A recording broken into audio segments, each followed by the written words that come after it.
مانگی پیرۆزی ڕەمەزان بەرەو کۆتایی دەڕوات و لەو چەند ڕۆژەی کە ماویشە مسڵمانان هەوڵ دەدەن زۆرترین خێر و پاداشت کۆ بکەنەوە. یەکێک لە واجبەکانی سەرشانی مسڵمانانیش بریتیە لە بەخشینی زەکات بەسەر ئەو توێژانەی خوددا لە قورئانی پیرۆز ئاماژەی پێکردوون، لەوانش زەکات بە فەقیر و هەژاران و ئەوانش لە پێناوی خوددا خزمەت دەکەن و گرنگی بە فێرگە زانستی و ئیسلامیەکان دەدەن و دەستگا بانکخوازیەکان بۆ خزمەتی خەڵک بەکاردێنن. زەکات بە تایبەتی لەم مانگە لەم مەوسیمە کە ڕەمەزانە خەڵکی ئێمە داوا دەکەین لە مینبەرە بەڕێزەی جەنابتانەوە کە بدەن بە کەسانی مستحق، بە کەسانی چاک و بە کەسانی پاک و هەروەها بەڕاستی دەکرێت بژرێن فی سەبیلیلا کە وەختی خۆی زیاتر حەسر کراوە کورت کراوەتەوە لەسەر ئەو کەسانی کە غەزایان دەکرد ئێستا مشینەوە کەم بێ بۆیە بەڕاستی فی سەبیلیلا کۆمەڵشت دەگرێتەوە مەسەڵەن مەدارسی شەرعی دەگرێتەوە، مەدارسی تەحفیز دەگرێتەوە، ئەو کەسانێکەوە ئیش و کار دەکەن بۆ ئیسلام، ئەو کەسانێکەوە زاری وایە حتا لە ڕاگەیاندنەکان کە بۆ ئیسلام ئیش دەکەن ئەوانەش بەڕاستی هەمووی دەتوانن لە فی سەبیلیلا. طبعاً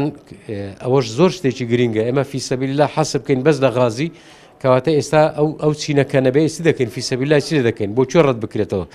دەبێت بدرێ بۆ کەسانی کە خزمەتی ئیسلام دەکەن کە لەبەر خزمەتی ئیسلام هیچ ئیشێشکە ناکەن، جا داوای دەکەن، بانگەوازی دەکەن، مەدرسەی شەرعیتیان، مەدرسەی تەحفیزدا دەنێن، ئەمانە هەمووی دەکرێت بیکەین بە فی سەبیلیلا. مامۆستایانی ئاینی لەو مانگەدا زیاتر جەخت لەوەش دەکەنەوە ئەوانەی خوددا پێی داون بیبەخشن، چونکە بە پێی فەرموودەی پێغەمبەری ئیسلام درودی خوای لەسەر بێت هەر کەسێک ماڵ و سامانی ببەخشێت ئەوە ماڵەکەی زیاد دەکات و یەکێک لە دەرگاکانی بەهەشتیش کە خێر و سەدەقەیە مسۆگەر دەکات. وەخوای پەروەردگار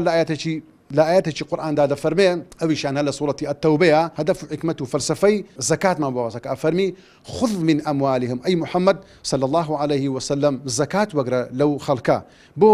ئەفەرمی خذ من ئەموالهم صدقة تطهرهم وتزكيهم بها ئەی محەممەد صلى الله عليه وسلم زەکات وەگرە لە خەڵک بۆچی ئەفەرمی هەتا وەکو پاک ببنەوە چکە زۆر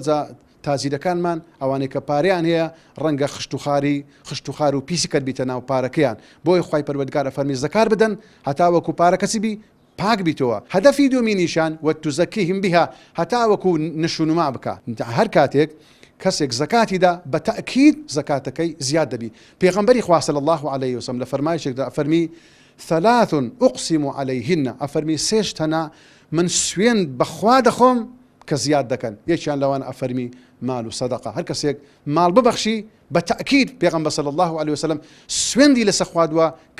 کە زەکاتەکە زیاد دەکا سەرۆت و سامانەکەی زیاد دەکا. ئەگەرچی بەخشینی ماڵ و سامان بەو ڕێگای شەرع دیاری کردووە واجبێکە و دەبێت مسلمانان پێیەوە پابەند بن و هەر کەسێکیش زەکاتەکەی نەبەخشێت ئەوە بەرسزای خوددا دەکەوێت. بەڵام ئەوەی جێی دڵخۆشی هەژارانە مسلمانان بە تایبەت لە مانگی پیرۆزی ڕەمەزاندا ڕووی خێریان دەکەنە ماڵە هەژاران و لەلایەکی تریشەوە لەسەر بنەمای شەریعەت گرنگی بە هەر دەستگا و زانستگەیەک دەدەن کە وەک چرای ڕووناک ماڵەکان بە زانستە ئیسلامیەکان دەڕازێننەوە.